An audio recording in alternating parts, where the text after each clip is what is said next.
it still hasn't really settled the dust, because we still have to think about what this government of national unity that was proposed, that was articulated last night by President Ramaphosa, what does it entail in terms of modalities? Today we see that there have been certain political parties who haven't really come to accept that or try to say that they're going to be part of it. There's been a bit of toing and froing on that.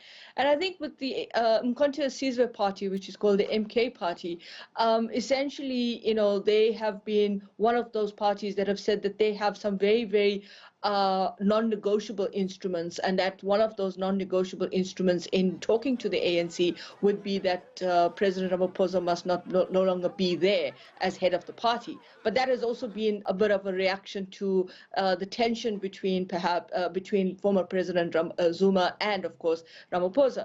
Right now, I think everything still remains very tense.